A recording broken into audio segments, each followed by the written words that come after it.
annual business plan, community engagement summary report, which you have got under separate cover, and as presented at the budget workshop, which you've seen and we've discussed on Wednesday, the 26th of June. Would someone like to move that first recommendation? Thank you very much, Councillor Quinton.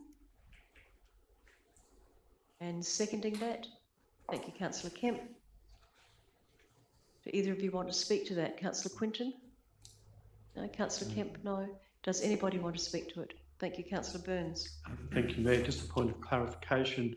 I thought the order would have been the budget, then the annual report.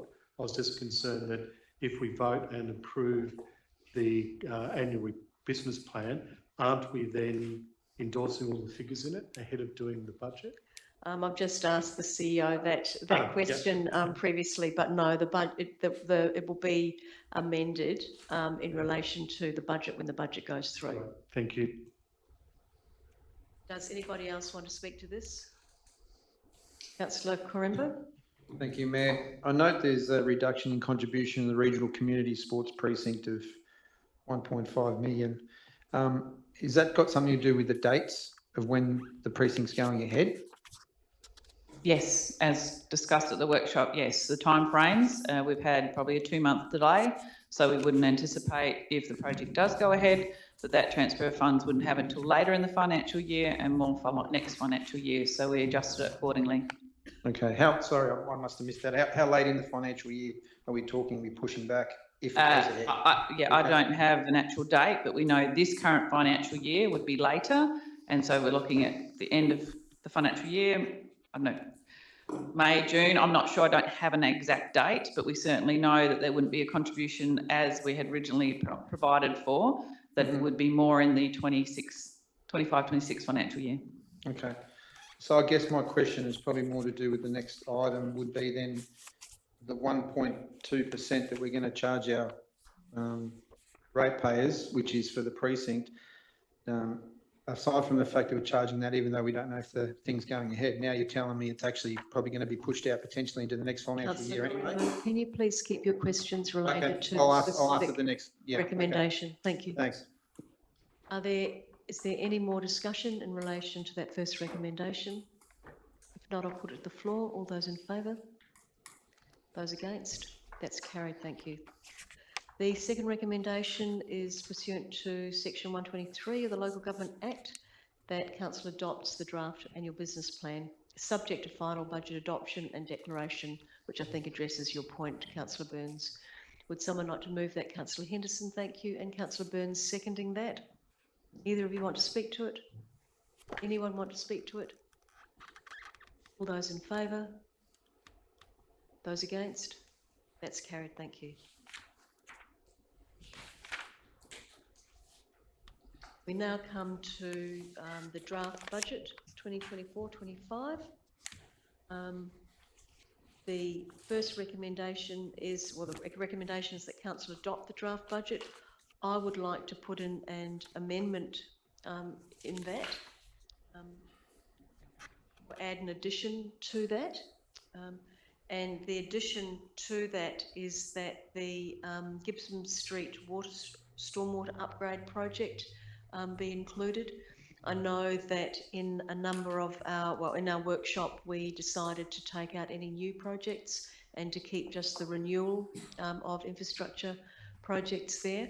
But I do know that the Gibson Street stormwater, so you might remember Gibson Street is the last street on the left as you go down Bartow Boulevard, and there's been some significant flooding there. And the stormwater there really needs to be replaced as a new project. This is $650,000, which is a lot of money.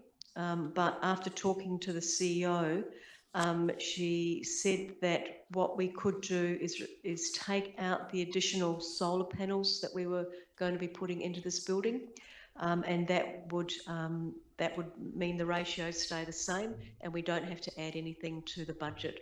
But I would like to include the Gibson Street stormwater upgrade project to this. So Would I be able to have somebody perhaps to move that? Thank you, Councillor Henderson. And that's including the Gibson Street stormwater. And somebody seconding that, Councillor Burns, thank you very much. Sorry? Gibson Street, Gibson Avenue, I'm not sure, it's Gibson. Gibson Street, we're just looking it up. Just a query, now that we're sort of talking of, are we going to have an opportunity to, if anyone wants to discuss any others, do we add them in together or do we do them individually? I think probably if this one has got a mover and a seconder, Councillor Henderson and Councillor Burns. If you want to add or take away anything else, I think if we do that as an amendment, and so somebody might like to move an amendment that adds something or takes something away, and we can add that as an amendment. If that amendment is passed, it becomes part of that original motion. Councillor Burns? Sorry, Corinba. I just have a question.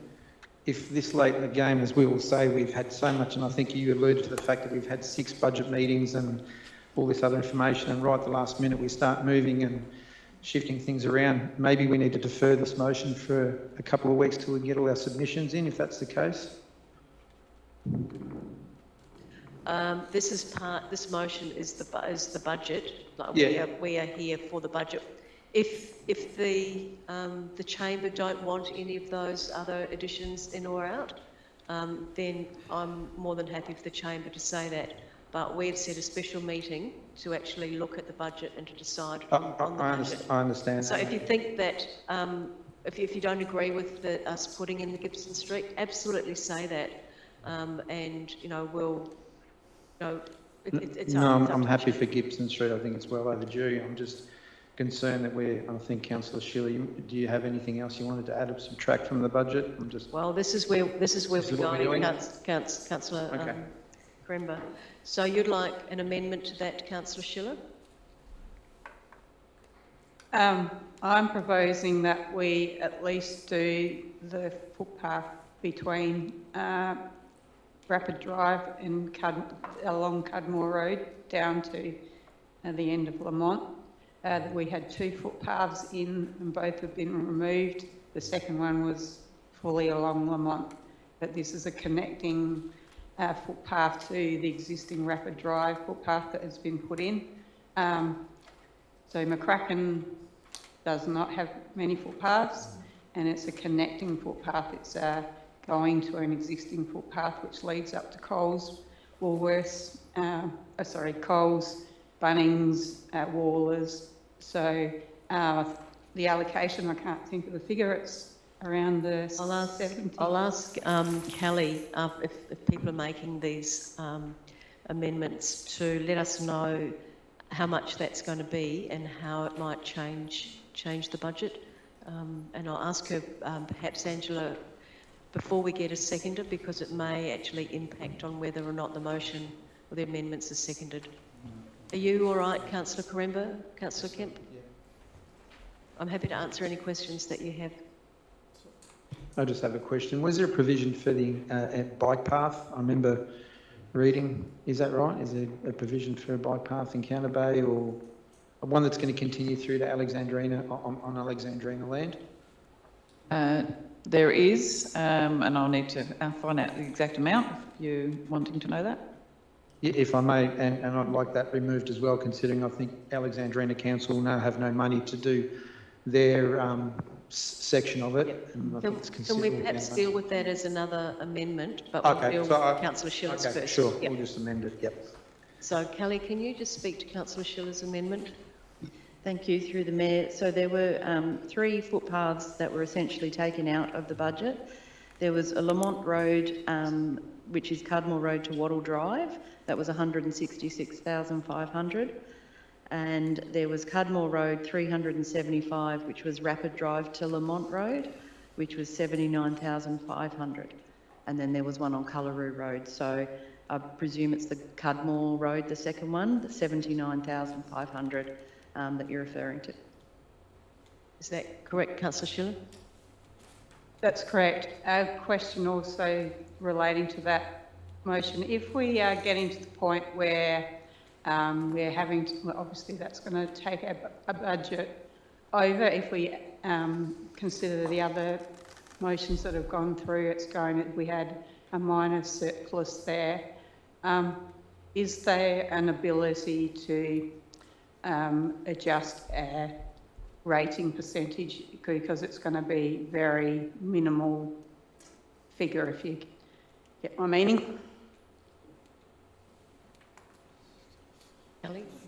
Kelly?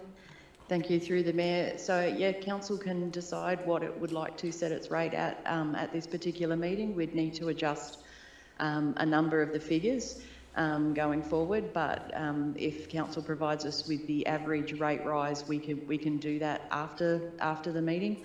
In terms of that particular project is a capital item, so it won't increase the operating deficit or reduce that small surplus. It'll just impact in borrowings. Thank you. Do I have a seconder for Councillor Schiller's motion? Thank you, Councillor Burns. Amendment, rather. Councillor Burns seconding it. Councillor Schiller, do you want to speak to your amendment? Just that I've pretty well said what I said before. I think because it's McCracken is devoid of footpaths, and this allows an existing connecting footpath that's been produced, which allows people to travel to that destination. It's not like a dead-end type destination. It's a major road. You don't want people walking on Cudmore. It's one of the busiest roads in McCracken, and I think it's justified to be placed back. And the commentary is that was taken out only at our last meeting, so it takes a while to absorb, you know, changes within the budget. So I feel it's not like we I've put, you know, asked to have that put back in, you know, with that, knowing that that has been sitting there in the budget up till very recently. Thank you, Councillor Schiller. Councillor Burns, do you want to speak to this?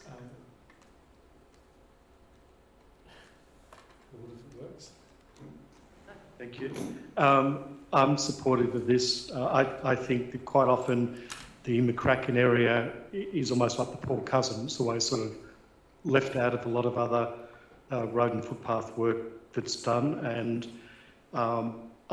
rather than, and I'm happy to do it as a separate amendment, I believe we could fund this and also the stormwater work purely by reallocating the money that was put in for the Arts Centre detailed design plans for a project that was still, you know, 8 years away. So it would actually reduce the deficit and pay for all this work if we did that.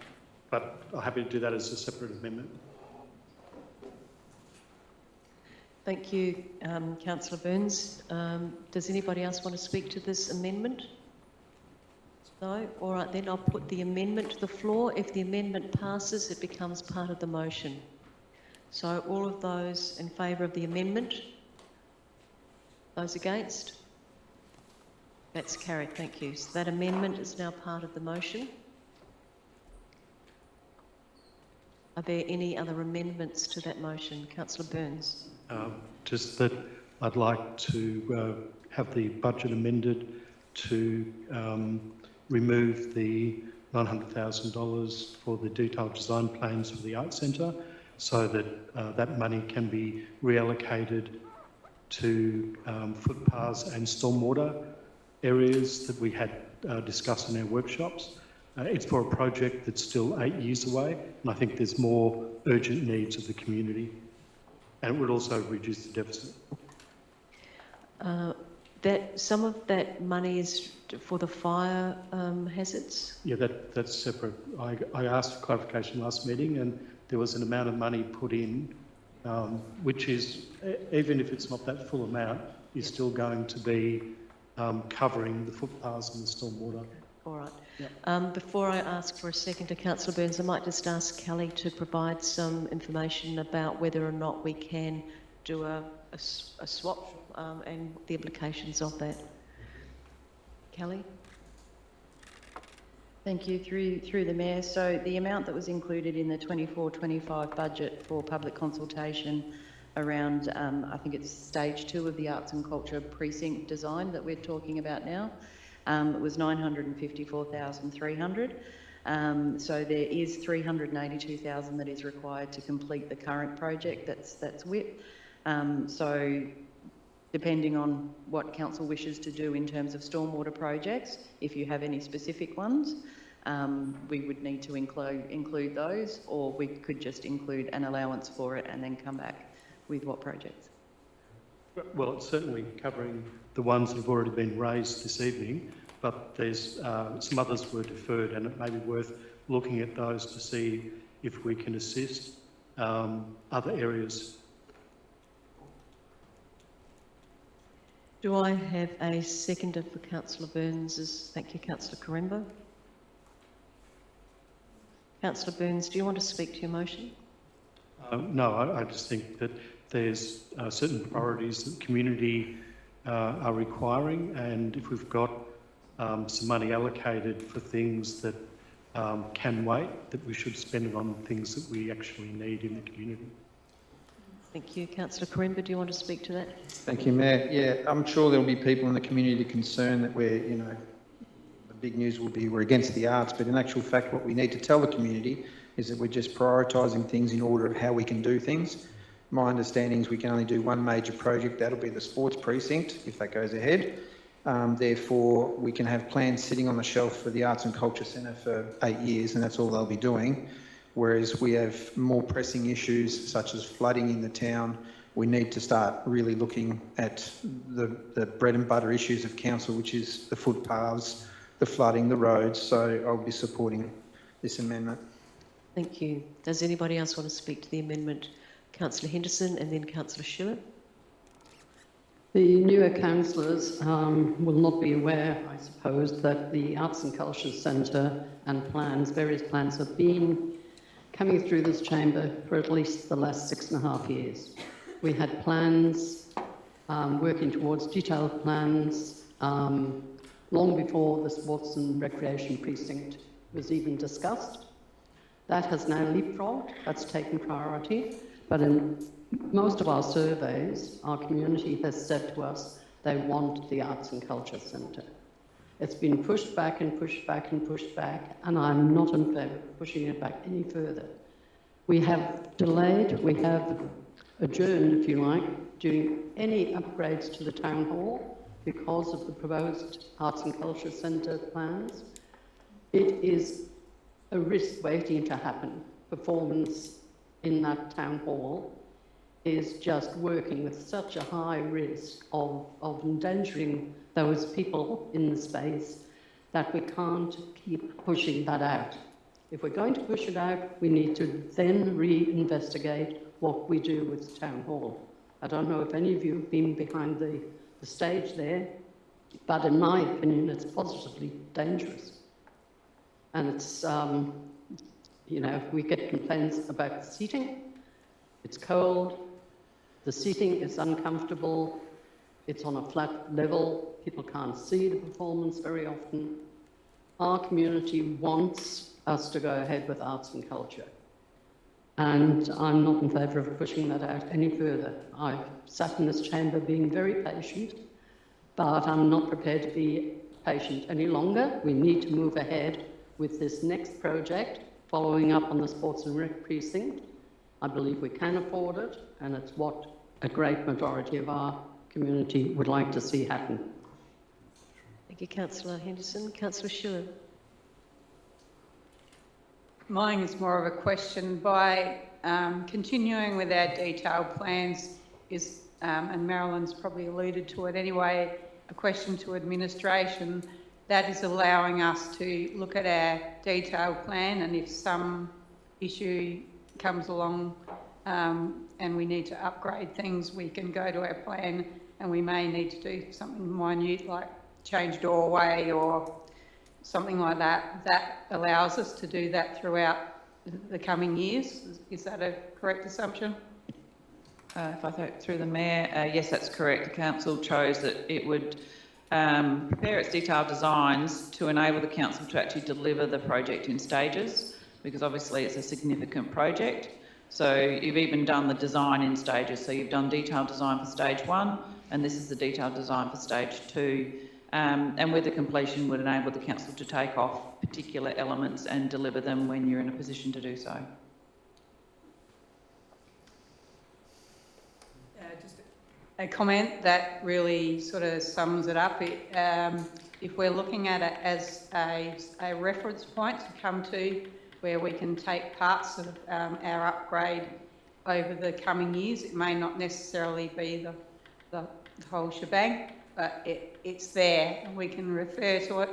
And when we have decisions to make about any form of upgrade, the plan is there. We're not placing things in areas which will then be undone if the arts project goes ahead in the, I think it's in about 2028, 29, that's in the long-term financial plan, just taking that from memory, so don't quote me. So I'll support this because of that reasoning. Did you say, sorry, that you were supporting it or were not supporting it? You are supporting it. Does Councillor Kemp, Councillor Krember, you've spoken. Question, Councillor Kemp?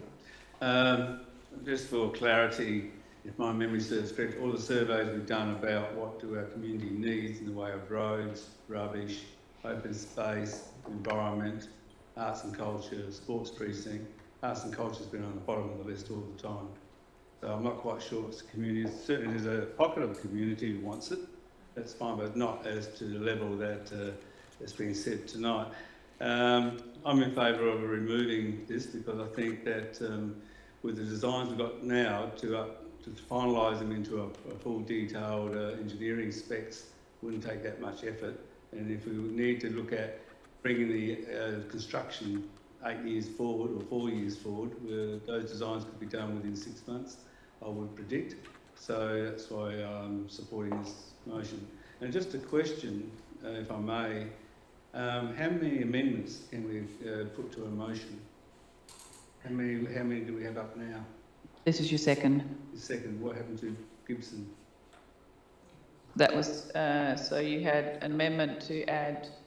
Gibson? Gibson was part of the motion. The Mayor sought to have that included as part of the motion, and she sought for a member to include it, which Councillor Henderson included in the original motion. Is that an amendment though?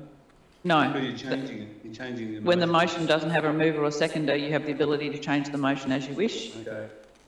So you've had, this is your second amendment.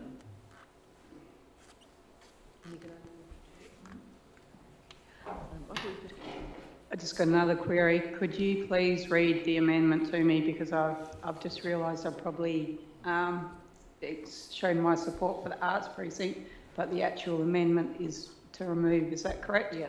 Thank the you. amendment is to remove the allocation for the arts and culture detailed design stage 2. So I'm in support of the arts complex, but I'm not in support of the amendment. Yep. Just to clarify. Just to clarify.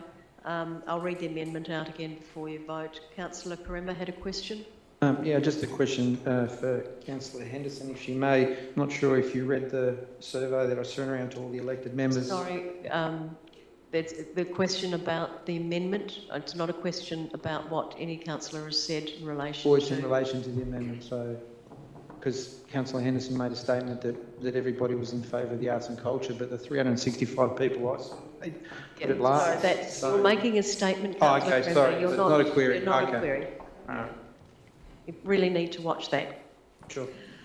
If there is no further discussion, I will put, sorry, Councillor Sorry, Mackenzie. can I just seek clarification again on the amended part? So it's the amendment is to remove the allocation for the arts and culture detailed design stage 2. So just that section. Just that. Perfect. Thank you. So I'll put that amendment to the floor, and the amendment is to remove the allocation for the arts and culture detailed design stage 2 which is 954,300. All those in favour of removing that allocation? And those against?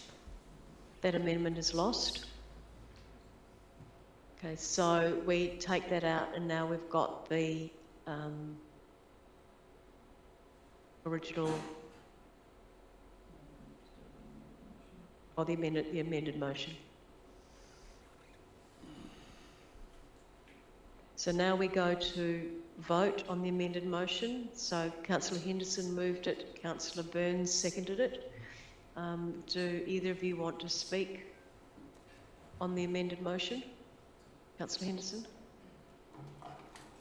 So am I speaking on to the whole motion now? Speaking to the whole motion. Thank you. Yes, as you yourself said, Mayor, we've worked towards this budget for quite a long time. We've had several meetings, 5 meetings. We've worked on this for 8 months. We began in November last year, and I think we've ended up with a lean budget with a good spread across all areas.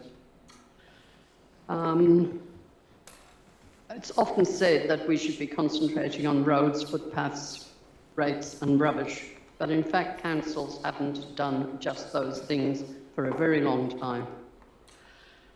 Councils offer a whole range of facilities and community services. For example, we have, through our Scots Transport, we offer Medi-Ride services and other transport services.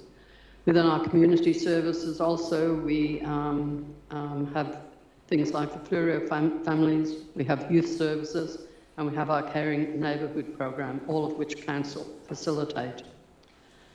But councils generally, not just this council, but all councils also provide parks, playgrounds, libraries. We strongly support all of our sporting clubs. We have community buildings, which we offer for our community use, swimming pools, and arts and culture facilities also. What all of those things do is make a place into a community. So it's not just about footpaths and filling in potholes in our roads.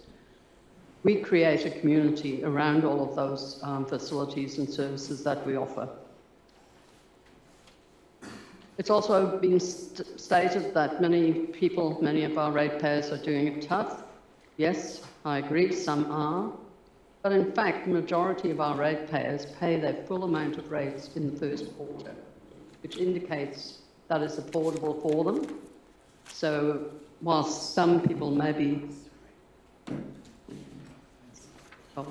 Okay.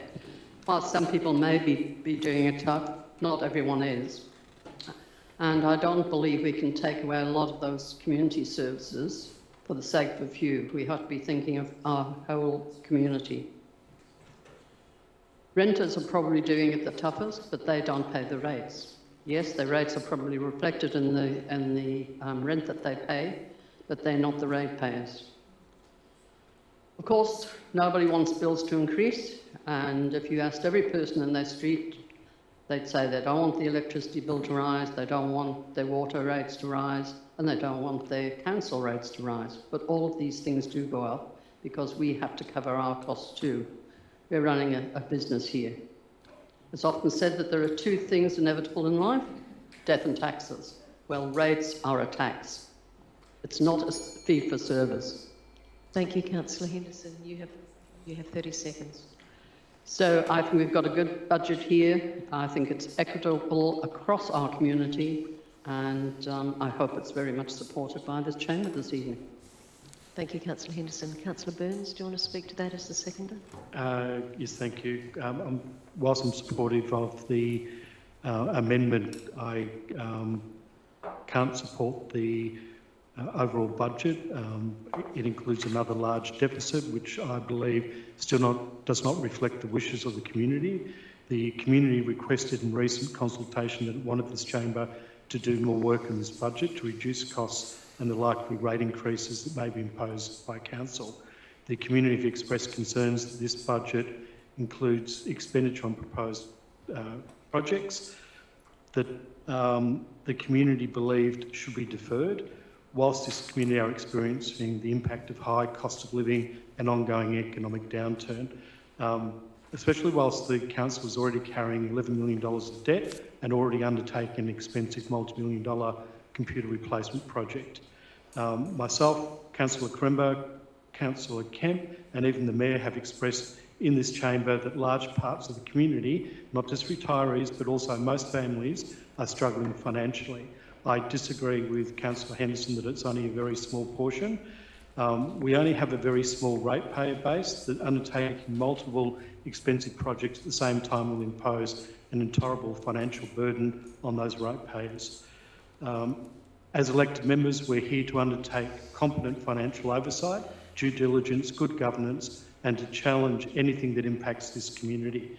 The community, I believe, have expressed concerns, and as elected member in this chamber, I won't be supporting this budget whilst it's carrying the level of deficit that it is. Thank you, Councillor Burns. Councillor Schiller.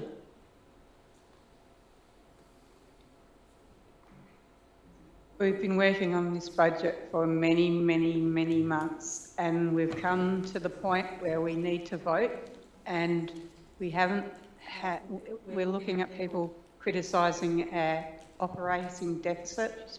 Nobody has come up with a tangible solution to that, and we're here at the point where we need to vote. So unless you come up with a tangible way to bring that operating budget down prior to this particular vote, the horse has bolted. This is time to move on and get our budget approved and move on to our new year and hopefully have a positive one. Thank you, Councillor Schiller. Does anybody else want to speak to this before I put it to the vote? Councillor Karemba. Thank you. I'm glad Councillor Schiller brought up that of, you know, how do we fix the operating budget? Well, we don't really have much of a say in that. The CEO pretty much runs the show. So I guess I'd be quite happy to go on the CEO Performance Review Committee, and I could probably address some of the issues you have with the operational budget, but until that happens, we're stuck with what we're stuck. 365 people I surveyed in the community, and I can tell you now, they're not happy. They're not happy about how we're spending money. They're very disillusioned with the council. There's a real apathy, but don't underestimate that apathy turning into anger and action. We've just seen recently Alexandrina Council, now they have a ratepayer group there that have started up. These ratepayer groups are starting up everywhere. We really need to start, I just look at what just happened in the last half hour. It was like the hokey pokey of council, in and out, we don't know what's going on. And then I get told that, oh, well, we're here to vote. Well, I don't think anybody really knows what we're voting on. People throwing their hand up, like, it's not good for local government. I'd just like to point out the fact that we're about to charge an extra 1.2% on a project that A, hasn't been signed off, B, there's a lot of anger in the community about, and we don't even know if that's actually going to be when we're going to get charged that money. And I've heard from the finance people say that, oh, well, it doesn't matter, we're going to be playing catch up anyway. I still don't know what we're playing catch up on. I mean, it's just, I don't know, it makes me shake my head sometimes. I really wonder what we are doing here, and I think it'd be well within the rights of the community to start asking those questions, and I don't think an election can come soon enough, to be honest. Thank you, Councillor Karemba. Does anybody else have anything that they would like to say? Councillor Kemp.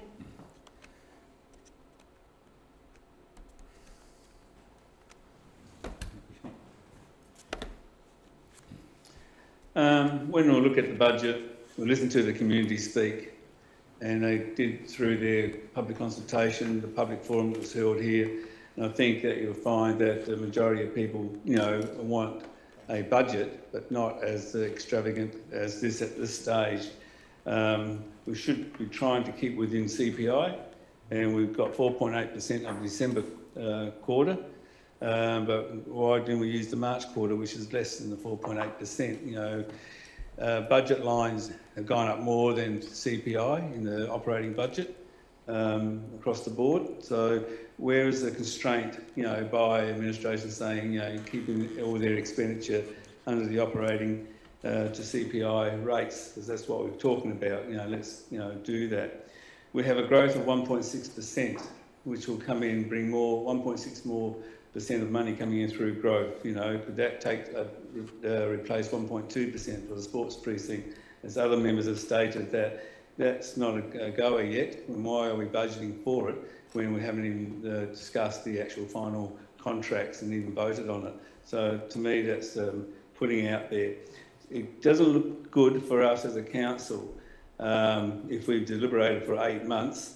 I find that quite interesting because, most of the time it's been PowerPoint presentations, and I think we haven't really broke into the operating budget personally on a line by line. It was there for us to do, but we always wait for the PowerPoint presentations to take place. So to support this budget, I think will cause pain to our community, and it is there, it's everywhere. It's not just our council, it's the whole Australia and the world is suffering from the remains of COVID, and also trying to catch up on all the things that that stopped through COVID.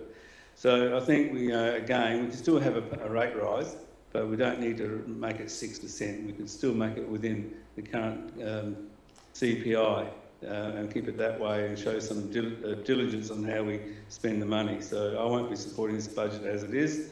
There are some good elements in it, but there are some other elements which I can't support. Thank you. Thank you. Is there anybody else who'd like to speak? Councillor Quinton?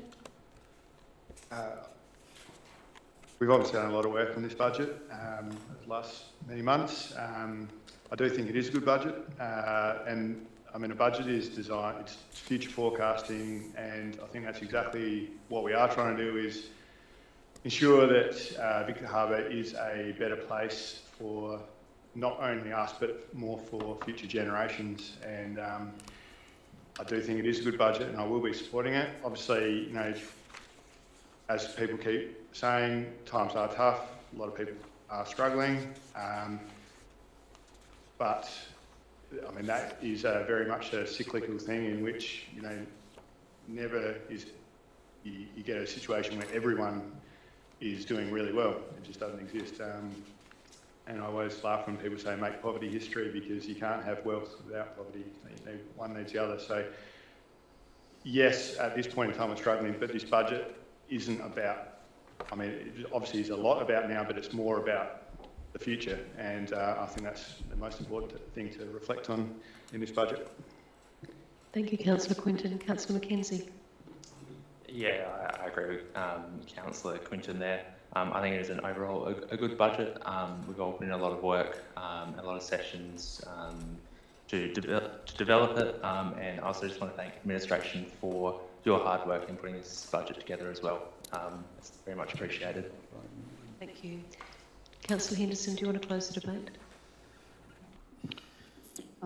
Just to say that I think everything's really been said. As I said before, we are creating a community, not just filling in potholes and building new footpaths.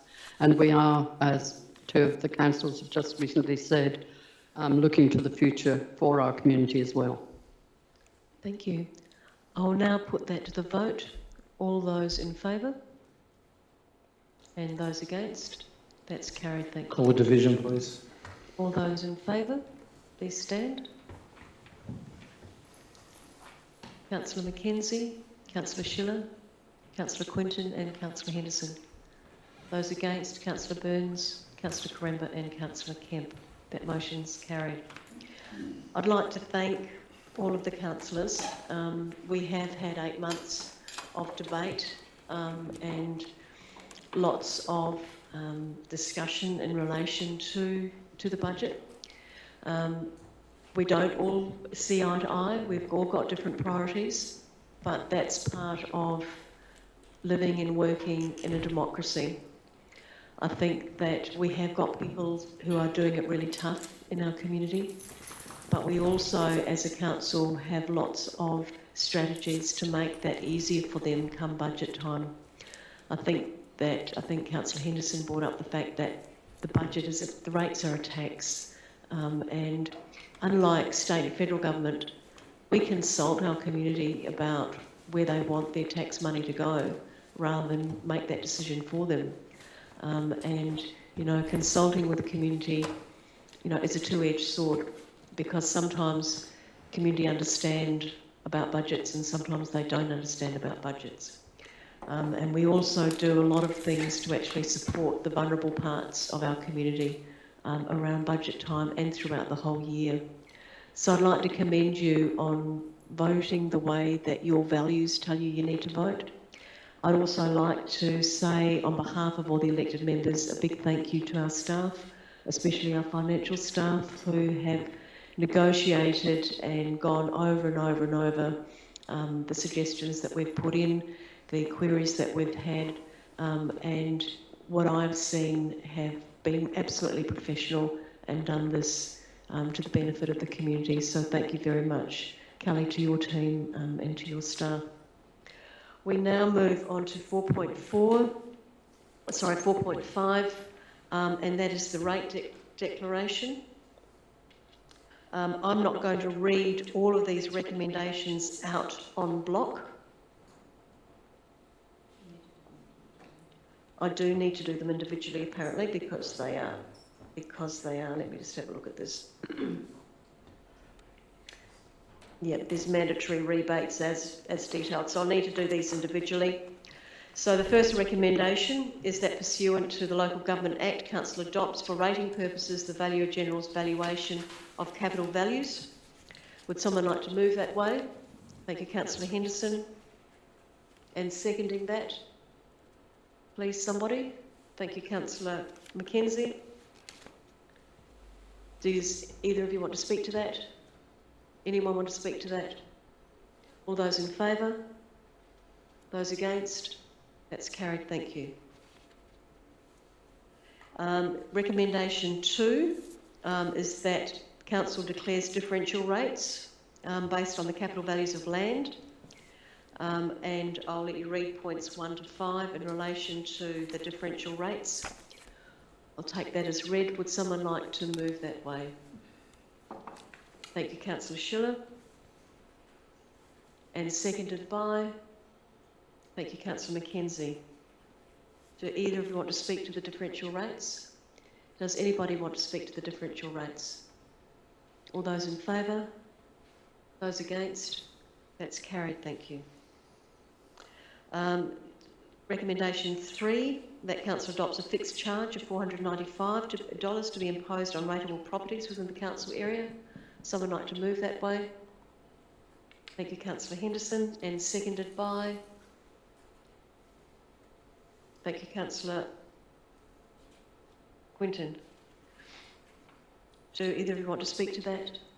Does anybody want to speak to that? All those in favour? Those against? That's carried, thank you. We've got the recommendation 4 in relation to the Landscape Board levy. Would somebody like to move that one? Thank you, Councillor Quinton, and seconded Councillor Schiller. Either of you want to speak to that? Anyone want to speak to that? All those in favour? Those against? That's carried, thank you.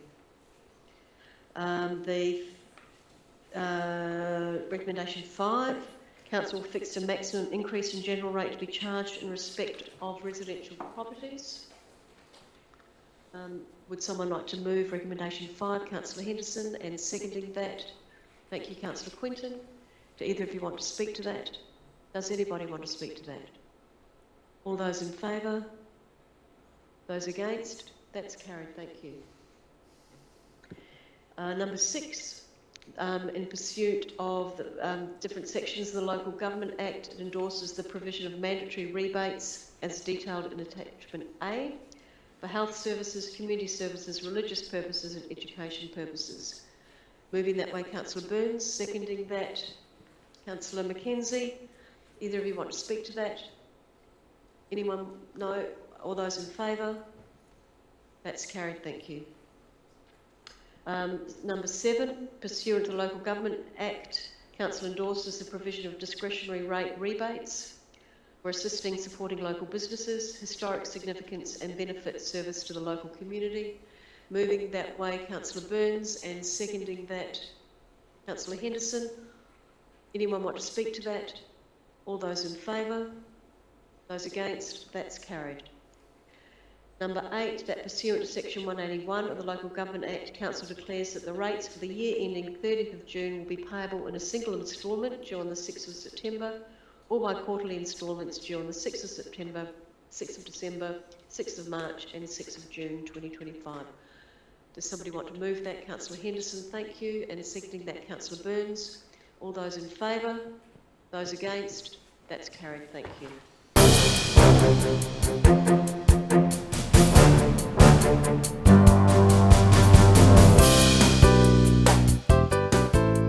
South Coast Television, your community, your voice.